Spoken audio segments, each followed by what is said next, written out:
নমস্কার বন্ধুরা, গপ্পগাথায় তোমাদের সকলকে জানাই সুস্বাগতম।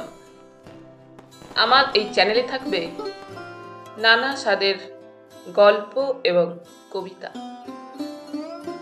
সেই সমস্ত শুনে যদি তোমাদের ভালো লাগে অবশ্যই একটা লাইক করো এবং মতামত পাঠিও, যেটা আমার কাছে অত্যন্ত দামি। আর এই সমস্ত ভিডিওর নোটিফিকেশন পাওয়ার জন্য অবশ্যই চ্যানেলটিকে সাবস্ক্রাইব করে পাশে থাকা বেল আইকনটি প্রেস করে দিও। তাহলে চলো শুরু করা যাক আজকের গল্প। আজ আমি তোমাদের শোনাবো নারায়ণ গঙ্গোপাধ্যায়ের লেখা সবার প্রিয় টেনিদা থেকে ছাত্র চরিতামৃত। আমি ভয়ে ভয়ে বললাম, না বাবা, ও আমি পারবো না। ক্যাবলা সান্ত্বনা দিলে, কোনো ভয় নেই পেলা, কুছ পারোয়া নেই, দেখবি একেবারে হিরের টুকরো ছেলে, ভাজা মাছটি অবধি উল্টে খেতে জানে না। আমার হৃদয়ে তখন আশার সঞ্চার হচ্ছে আস্তে আস্তে। বললাম, বটে, নয়তো কি। উৎসাহে দপদপ করে উঠল ক্যাবলার চোখ। বললে, সাত চড়ে মুখে রাঠি নেই, আর বিদ্যে সে আর কি বলবো। তবু কিছু বল, শুনে আশ্বাস পাই আমি। বিদ্যেতে একেবারে সরস্বতীকে বেটে খেয়েছে। হাত পা নেড়ে ক্যাবলা বলে চলল, এমন মাথাওয়ালা ছেলে ভূভারতে আর দুটি খুঁজে পাওয়া যাবে না। কিছুই করতে হবে না তোকে, শুধু দুবেলা 2 ঘন্টা করে সামনে বসে থাকলেই চলবে। তারপর মাসান্তে 10টি টঙ্কা দিব্যি ট্যাঁকে গুঁজে হাসতে হাসতে চলে আসবি। এমন সুযোগ ছাড়িস নে পেলা, চান্স জীবনে 2বার আসে না। আমি সাগ্রহে বললাম, তাহলে লেগে যাই অবিলম্বে। গম্ভীর কণ্ঠে সংক্ষিপ্ত জবাব দিল ক্যাবলা। ব্যাপার বুঝি এখনো বুঝতে পারোনি তোমরা? আর কি, স্রেফ টিউশনি। ক্যাবলাই পড়াতো ছেলেটাকে। এখন মাসখানেকের জন্য ওরা সবাই বেড়াতে চলে যাচ্ছে চুনার। তাই বন্ধু হিসাবে ক্যাবলা এই সুবর্ণ সুযোগ আমার হাতে তুলে দিতে চায়। আমিও ভেবে দেখলাম, মন্দ কি, ম্যাট্রিক পরীক্ষা হয়ে গেছে, পাস করতে পারবো কিনা সে পরের কথা। এখন তো 2 মাস স্রেফ নিশ্চিন্ত হয়ে গায়ে ফুঁ দিয়ে কাটানো চলবে। রাত দিন হইচই না করে যদি সকালে বিকালে 2 ঘন্টা করে হাজিরা দিলেই 10টি টাকা বাগানো যায়, তাহলে সে সুযোগ ছাড়বে কোন আহাম্মক। তাছাড়া নিজে রোজগার করতে পারা কত বড় গৌরব, আর কি সুবিধে। ম্যাটিনিতে বায়োস্কোপ দেখবার জন্য মার কাছে গিয়ে কাঁদুনি গাইতে হবে না। খেলার মাঠে টিকিটের জন্য উমেদারি করতে হবে না খিটখিটে ছোট কাকার কাছে। বাজারে 2 চালানা হাত সাফাই করতে গিয়ে ধরা পড়ে 2-4টে চড়চাপড়ও খাবারও ভয় নেই। স্বাবলম্বীর চেয়ে সুখী আর কে আছে। মনে মনে ছেলেবেলার পড়া পদ্যটা আউড়ে নিলাম। নিজের শ্রমের অন্ন খাই খুশি হয়ে। অবশ্য অন্যের জন্য এখনো খাটতে হয় না, ওর ব্যবস্থা বাবাই করে রেখেছেন। কিন্তু ওই 10টি টাকায় কদিন তেলে ভাজা পাঠার ঘুগনি, কুলপি বরফ আর লেডিকেনি খাওয়া চলবে, তার হিসেব রাখো। কথাটা ভাবতেও যেন নোলায় বান এলো আমার। শক করে খানিকটা লালা গিলেই নিলাম আমি। একেবারে 10টা টাকা, একটা নয়, 2টো নয়, একেবারে একের পিঠে 0। সে কি কম? 1 টাকায় 64 পয়সা হলে 10 টাকায়। ওরে বাবা, ভাবতেও যেন আনন্দের দম আটকে এলো আমার।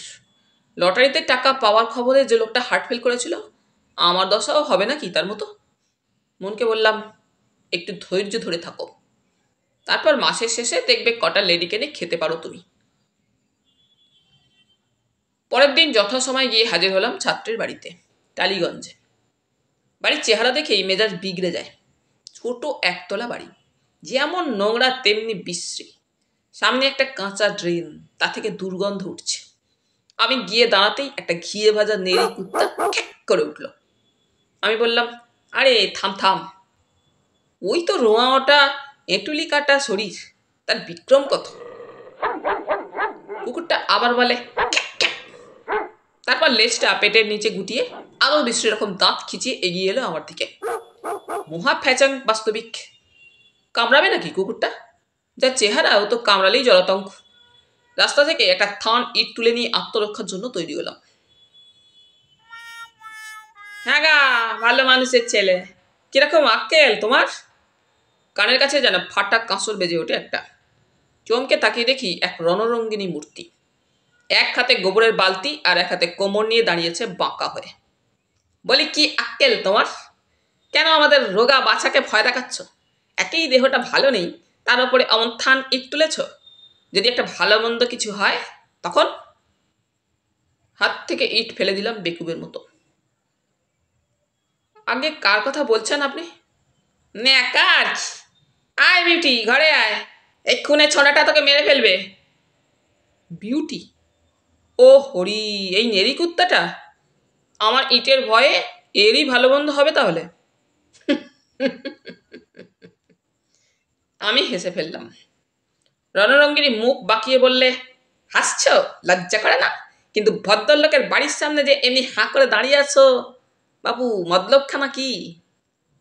সবাই বললাম, আগে মাফ করবেন, ভারী ভুল হয়েছে। আপনাদের বিউটিকে আর আমি ভয় দেখাবো না। কিন্তু আমি জানতে এসেছিলাম, এইটাই কি উকিল M.N. ঘোষের বাড়ি? হাতের গোবরের বালতিটা নামিয়ে মহিলা বললেন, M.N. বুঝি না বাবু, মহেন্দর ঘোষের বাড়ি এইতেই বটে। আমার ছোট ভাই। তা তুমি কে? আমাকে কেবলরাম পাঠিয়েছে M.N. ঘোষের ছেলে কালাচাঁদকে পড়াবার জন্য। ও, বুঝেছি। মহিলা একটা স্বস্তির শ্বাস ফেললেন। কেলোর মাস্টার তুমি? তা আমার খুনের মতো দাঁড়িয়েছিলে কেন? তোমার যা হালচাল, হয়তো ঠেঙিয়ে ঠেঙিয়ে ছেলেটাকে মেরেই ফেলবে। আমি ঘাবড়ে গেলাম। এই রে, বিউটিকে ইট দেখিয়েই বুঝি 10 টাকায় আমার ছাই পড়ল। বললাম, না না, সত্যি বলছি, আমি ছেলেপুলেকে বড্ড ভালোবাসি। কখনো হাত তুলি না তাদের গায়ে। এই মানে কুকুরটা কামড়াতে চাইছিল কিনা, তাই একটু ভয় দেখাবার জন্য। মানে আমি ওকে মারতাম না। এই জানে বাবু, তোমার মতিগতি আমার ভালো ঠেকছে না। তা এসেছো যখন, বসো ওই ঘরে। কেলো আমাদের সোনার ছেলে, তার গায়ে যদি হাত ফাত তোলো। আগে না, কখনো না, রুদ্ধশ্বাসে বললাম আমি। পাশের ঘরে গিয়ে একটা ভাঙা বেঞ্চিতে আমি বসলাম। চমৎকার সাজানো ঘরটি। একটা বড় খাটের উপর কতগুলো বই খাতা পড়ে আছে। সারা ঘরে মুড়ি থেকে শুরু করে শালপাতার ঠোঙা অবধি ছড়ানো। দেয়ালে একটা কার্পেটের ছবি বাঁধানো, মনে হচ্ছে হাতি, কিন্তু নিচে লেখা রয়েছে তাজমহল। ঘরে বসে ঘরের শোভা দেখছি। এমন সময় নেপথ্য থেকে সেই রণরঙ্গিনীর গলা শুনতে পেয়ে আমি চমকে উঠলাম। হ্যালো, ওরে ও হতভাগা, মরেছিস নাকি? তোর নতুন মাস্টার এসেছে যে। চুপ কর পিসিমা, আমি এখন পেয়ারা খাচ্ছি। ওরে মুখ পোড়া, আর পেয়ারা খায় না। মাস্টার বসে আছে, পড়বি আর? পড়বো না হাতি। হীরের টুকরো ছেলের কণ্ঠস্বর শুনতে পেলাম। আচ্ছা পিসিমা, মাস্টারগুলোকে সব জমে নেয় না কেন? তাহলে নিশ্চিন্তে পেয়ারা খেতে পারি। ছি বাবা, বলতে নেই ওসব। লেখাপড়া করে যে গাড়ি ঘোড়া চড়ে সে। ইস, গাড়ি ঘোড়া চড়ে না কাঁচকল। বাবাও তো লেখাপড়া শিখেছে। কই বাবার গাড়ি ঘোড়া? বেতো পায়ে ঠেঙাতে ঠেঙাতে অফিস যায়। পিসিমা বললেন, ওরে হতভাগা, বাপকে বলতে হয় না ওসব কথা। এখন যা, মাস্টার বসে আছে। মা শীতলা কেন যে মাস্টারগুলোকে চোখে দেখতে পায় না? একটা দীর্ঘশ্বাস শুনতে পেলাম যেন। আর পরক্ষণেই ঘরের মধ্যে প্রায় লাফ দিয়ে পড়ল সেই ভাজা মাছ উল্টে খেতে না জানা সেবান কালাচাঁদ ঘোষ, ক্যাবলা, যাকে হীরের টুকরো বলে বর্ণনা করেছে। আর যার নেপথ্য কথামৃতে এতক্ষণ ধরে রোমাঞ্চিত হচ্ছিলাম আমি। রোগা কালো একটি ছেলে, শয়তানিতে পিটপিটে চোখ, এক হাতে একটা ডাঁসা পেয়ারা চিবুচ্ছে প্রাণপণে। আমার সঙ্গে চোখাচোখি হতেই থমকে দাঁড়িয়ে গেল। গলার স্বর কোমল করে বললাম, এসো খোকা, এসো। কিন্তু খোকা সে কথার কোনো জবাব দিলে না। ঘরমায় খানিকটা পেয়ারা থুতু ছড়িয়ে দিয়ে ফ্যাক ফ্যাক করে হেসে ফেলল।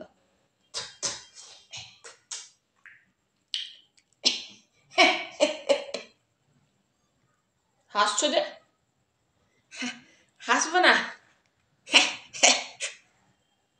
কালাচাঁদ আবার ফ্যাক ফ্যাক করে হেসে উঠল। আচ্ছা মাস্টার মশাই, আপনার মুখখানা ঘোড়ার মতো লম্বা কেন? রাগে পায়ের তলা থেকে মাথার তালু পর্যন্ত জ্বলে উঠল আমার। সামলে গেলাম, একটা ঢোক গিলে বললাম, আমার মুখ নিয়ে তোমার দুশ্চিন্তা করতে হবে না, বসো এখন। কি পড়ো তুমি? বই? বই তো বটে, কিন্তু কি বই? অনেক বই, বাংলা, অঙ্ক, ইংরেজি, ভূগোল।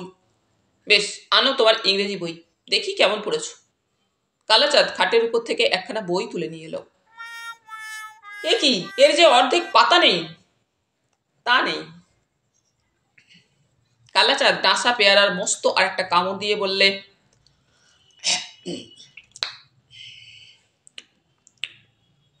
কোত্থেকে থাকবে? ঘুড়ি জুটতে হলো যে। ঘুড়ি? পড়ার বই দিয়ে? আমার চোখ ছানাবড়া হয়ে উঠল। কি করব, বাবাজি পয়সা দেয় না। আমি কিছুক্ষণ চুপচাপ তাকিয়ে রইলাম ছাত্রের মুখের দিকে। অঙ্ক কদ্দূর করেছ? যোগ, বিয়োগ, গুণ, ভাগ। বেশ, স্লেট নাও, করো এই অঙ্কটা। কিন্তু কাকে বলছি? চোখের পলকে একটা লাফ মারলো কালাচাঁদ। তারপরে ঘর থেকে বেরিয়ে গিয়ে প্রাণপণে ছুটতে লাগলো রাস্তা দিয়ে। আমি হাঁ করে তাকিয়ে রইলাম। কিন্তু কোথাও বোধ করি আড়ি পেতে দাঁড়িয়েছিলেন পিসিমা। কানের কাছে ফাটা কাসরের মতো তার গলা খ্যান খ্যান করে উঠল। হাঁ করে দেখছো কি মাস্টার? ধরো, ধরে আনো ওকে লোকে, নইলে পড়াবে কি করে? সুতরাং আমিও ছুটলাম। এ এক বিচিত্র প্রতিযোগিতা।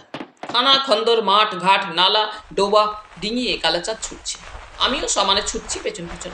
শেষ পর্যন্ত ধরে ফেললাম। কিন্তু ধরেই কি সামলানো যায় সেই সোনার টুকরো ছেলেকে? আঁচড়ে কামড়ে আমাকে রক্তারক্তি করে দিলে। প্রাণপণে পাঁজাকোলা করে আমি তাকে ফিরিয়ে নিয়ে এলাম। ততক্ষণে আমার জামার আধখানা সে ছিঁড়ে ফেলেছে, আমার নাক মুখ আঁচড়ে দিয়েছে বেড়াল ছানার মতো।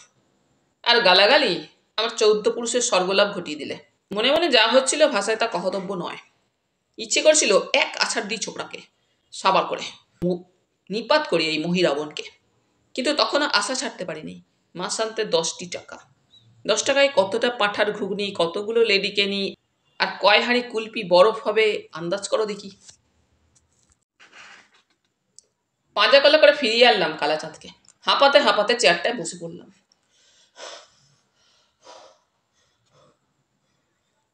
শোনো খোকা, লেখাপড়া একটু আধটু না করলে মানুষ হবে কেমন করে?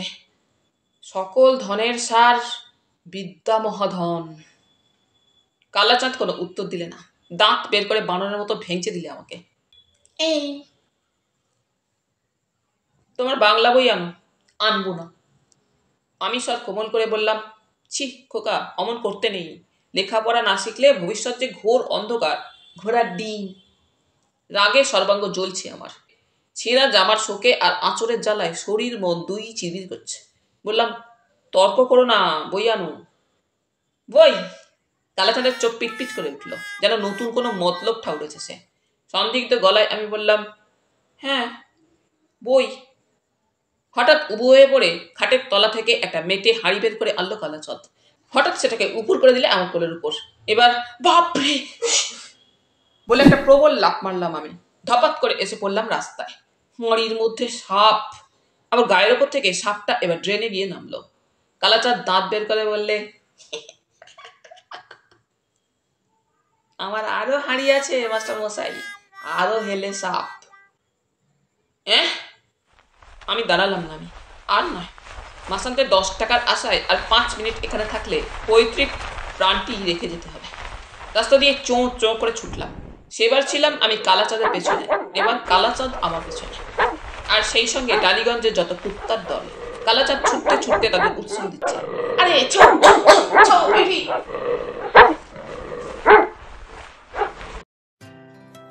তাহলে বন্ধুরা, আজ এইখানেই শেষ করলাম। আবার ফিরবো পরের পর্বে। তোমরা সকলে খুব খুব ভালো থেকো। ধন্যবাদ।